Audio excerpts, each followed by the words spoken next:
Kenapa?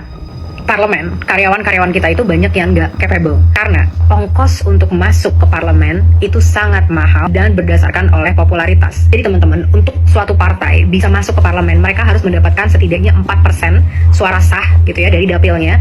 Tolong dikoreksi kalau memang ini ternyata salah. Jadi untuk bisa mendapatkan suara sebanyak-banyaknya, akhirnya harus apa? Harus popularitas kan, harus banyak yang milih. Kenapa makanya banyak partai menjadikan artis-artis sebagai potensial kandidat untuk di parlemen? Karena pertama, mereka memang sudah punya base, sudah ada popularitasnya di masyarakat. Jadi ongkosnya buat mereka itu jauh lebih kecil. Walaupun mereka mungkin nggak punya kapabilitas untuk membuat kebijakan kalau nggak sesuai dengan pengalaman kerja mereka.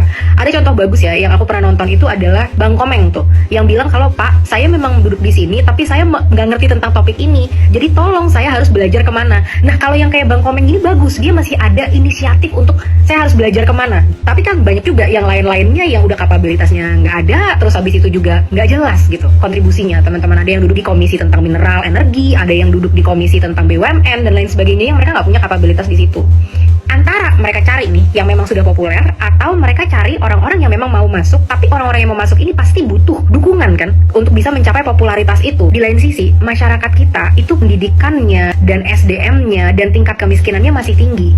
Kenapa? Gaji guru rendah, fasilitas pendidikan banyak yang belum baik. Akhirnya saat kita masih di survival, kita masih belum bisa bahkan memenuhi kebutuhan-kebutuhan dasar, kita jadi nggak bisa untuk dipaksa harus berpikir kritis, ngelihat konteks dan lain sebagainya, karena hidup kita sedang tidak baik-baik saja. Akhirnya ini mudah untuk digiring opininya, mudah untuk diiming-imingi dengan serangan fajar, dengan dangdutan dan lain sebagainya yang mungkin bisa mengobati kepahitan hidup sesaat gitu. Nah akhirnya karena suara banyak ini bisa kepilih orang-orang yang tidak punya kredibilitas.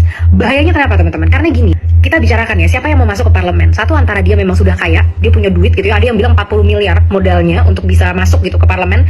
Dia udah kaya. Kalau dia udah kaya, kadang-kadang nggak semua ya, kadang-kadang mereka tidak mampu untuk berempati terhadap apa penderitaan rakyat. Dan yang kedua, kalau dia belum kaya-kaya banget, dia butuh dukungan untuk bisa dapat 40 miliar misalkan. Akhirnya apa? Dia cari dukungan ke konglomerat. Nah, untuk bisa mensupport mereka, mendanai mereka, dan akhirnya ini dilihat sebagai bentuk investasi kan. Oke, kalau aku support kamu, aku dapat apa nantinya dari sana?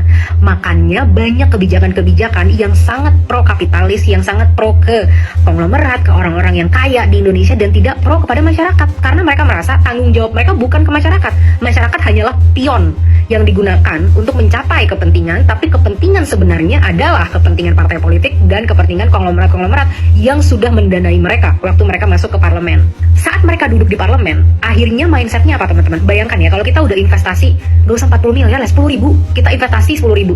Pasti kan kita pengen setidaknya 10 ribunya balik, kalau bisa untung, tapi jangan sampai rugi. Dengan gaji-gaji DPR yang tinggi itu, apakah mampu mengembalikan modal mereka untuk masuk ke parlemen?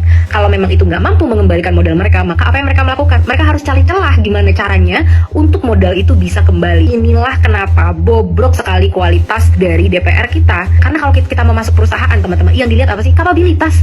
Kamu skillnya apa, pengalamanmu apa, relevan nggak dengan kerjaan ini? Tapi itu nggak ada karena kita fokus kepada popularitas. Dan ini yang sangat menghancurkan teman-teman, saat orang yang tidak punya kredibilitas, tidak punya pengalaman, tidak punya kepentingan untuk mensejahterakan rakyat, duduk di parlemen dan membuat kebijakan-kebijakan yang menjadi landasan hukum di negara ini. Makanya hukum-hukum kita itu banyak sekali yang tidak berasaskan keadilan, kesejahteraan rakyat, dan lebih condong ke menguntungkan pihak-pihak tertentu. Jadi teman-teman, generasi mendepan, inget ya, kita harus bisa edukasi dari sekarang diri kita. Jangan lagi pilih orang karena popularitas, kita pilih karena mereka memang punya kapabilitas. Karena sampai itu masih terus terjadi, kebijakan-kebijakan kita sangat dipertanyakan kualitasnya.